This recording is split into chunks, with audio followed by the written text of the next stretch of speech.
ओम नमो भगवते वासुदेवाय नमः। स्वागत है आप सभी का मेरे YouTube चैनल पर। मैं हरिओम शर्मा आज आपको बहुत ही सुंदर कथा सुना रहा हूँ। बात उस समय की है जब पांडवों को वनवास लग गया था। पांडव अपनी माँ कुंती के साथ इधर से उधर भ्रमण कर रहे थे। वे ब्राह्मणों का वेश धारण किए हुए थे, भिक्षा मांगकर खाते थे और रात में वृक्ष के नीचे सो जाया करते थे। भाग्य और समय की एक ऐसी अद्भुत लीला है। जो पांडव हस्तिनापुर राज्य के भागीदार हैं और जो सारे जगत को अपनी मुट्ठी के करने में समर्थ हैं, उन्हीं को आज भिक्षा पर जीवन यापन करना पड़ रहा है। दोपहर के बाद का समय था। पांडव अपनी माँ कुंती के साथ वन के मार्ग से आगे बढ़ते जा रहे थे। सहसा उन्हें वेद व्यास जी दिखाई पड़े। कुंती दौड़कर वेद व्यास जी के चरणों में गिर पड़ी। उनके चरणों को पकड़कर बिलख बिलख कर रोने लगी। उसने अपने आंसुओं से उनके चरणों को धोते हुए उन्हें अपनी पूरी कहानी सुना दी। वेद व्यास जी ने कुंती को धैर्य बंधाते हुए कहा, आंसू बहाने से कुछ नहीं होगा। जो ऊपर पड़ा है उसे धैर्य से सहन करो। जब अच्छे दिन आएंगे फिर सब कुछ ठीक हो जाएगा। चलो मेरे साथ चलो, मैं तुम्हें एक स्थान बताए देता हूँ। कुछ दिनों तक वहीं रहकर समय को काटो। वेद व्यास जी पांडवों को एक नगर में ले गए। उस नगर का नाम एक चक्रा था। आज के बिहार राज्य में शाहाबाद जिले में आरा नामक एक बड़ा नगर है। महाभारत काल में आरा को ही एक चक्रा नाम से पुकारा जाता था। उन दिनों एक चक्रा में केवल ब्राह्मण ही निवास करते थे। वेद व्यास जी पांडवों को एक चक्रा में पहुंचा कर चले गए। पांडव एक ब्राह्मण के घर में निवास करने लगे। पांचों भाई प्रतिदिन भिक्षा मांगने के लिए जाया करते थे। भिक्षा में जो अन्न मिलता उसी से अपने जीवन का निर्वाह करते थे। उन दिनों एक चक्रा में एक राक्षस के द्वारा बड़े जोरों का आतंक फैला हुआ था। उस राक्षस का नाम बक था। वह दिन में वन में छिपा रहता था, रात में बाहर निकलता और एक चक्रा में घुस जाया करता था। जिसे भी पाता मार डालता था और खाता। एक ही दो आदमी को था, पर 15-20 आदमियों के प्राण रोज ले जाता था। 15-20 आदमियों को प्रतिदिन मारता, एक दो को खा जाता था। आखिर एक चक्रा के निवासियों ने बक से एक समझौता किया। प्रतिदिन नगर का एक आदमी अपने आप ही बक के पास पहुंच जाया करेगा और बक उसे मारकर खा लिया करेगा। एक ही आदमी की जान जाएगी, व्यर्थ में मारे जाने वाले लोग बच जाया करेंगे। बक ने भी इस समझौते को स्वीकार कर लिया।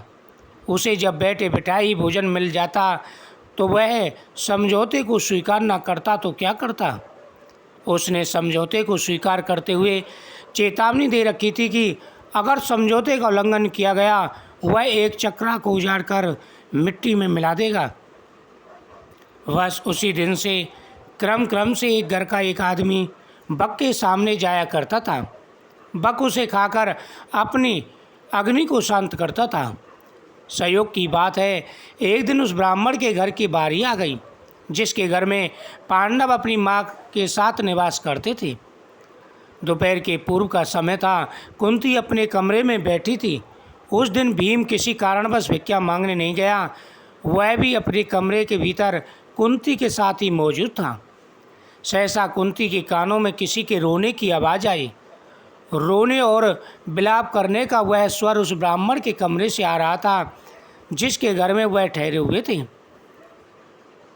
जब कुंती से विलाप का यह करुण स्वर सुना नहीं गया तो वह ब्राह्मण के कमरे में जा पहुंची।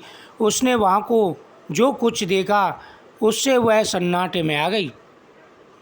ब्राह्मण के कुटुंब में कुल 3 ही प्राणी थे, ब्राह्मण, ब्राह्मणी और उसका एक युवा पुत्र।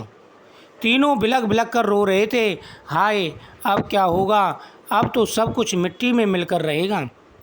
कुंती ने तीनों को रोता हुआ देखकर ब्राह्मण से पूछा, विप्रवर, आप तीनों इस प्रकार क्यों रो रहे हैं? क्या मैं जान सकती हूँ कि किस दारुण कष्ट ने आप तीनों को इतना दुखी कर रखा है? ब्राह्मण ने आंखों में आंसू की बूंदें गिराते हुए उत्तर दिया, बहन, तुम सुनकर क्या करोगी? हमारा कष्ट एक ऐसा कष्ट है जिसे कोई दूर नहीं कर सकता।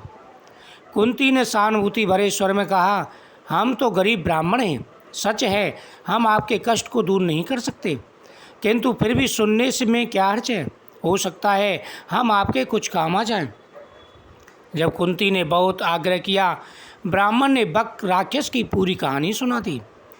कहानी सुनकर उसने सिसकते हुए कहा, बहन, हम कुल 3 प्राणी हैं। यदि कोई एक राक्षस के पास जाता है तो वह उसे मारकर खा जाएगा, हमारा घर बर्बाद हो जाएगा। इसलिए हम सोचते हैं हम तीनों ही राक्षस के पास चले जाएंगे। हम इसलिए रो रहे हैं, आज हम तीनों के जीवन का अंतिम दिन है। ब्राह्मण की करुण कथा सुनकर कुंती बड़ी दुखी हुई। वह मन ही मन कुछ क्षणों तक सोचती रही, फिर बोली, विप्रवर, मैं एक बात कहती हूँ, उसे ध्यान से सुनिए। मेरे 5 पुत्र हैं। आज मैं अपने एक पुत्र को आपके कुटुंब की ओर से राक्षस के पास भेज देती हूँ। यदि राक्षस मेरे पुत्र को खा जाएगा तो भी मेरे 4 पुत्र शेष रहेंगे। कुंती की बात सुनकर ब्राह्मण स्तंभ रह गया। उसने परोपकार में धन देने वाले की कहानियों तो बहुत सुनी थी, पर पुत्र देने वाले की कहानी आज ही सुन रही थी। वह कुंती की ओर देखती हुई बोला, बहन, तुम तो कोई स्वर्ग की देवी ज्ञात हो रही हो। मुझे इस बात पर गर्व है कि तुम्हारी जैसी देवी मेरे घर में अतिथि के रूप में आई। तुम मेरे लिए पूजनीय हो।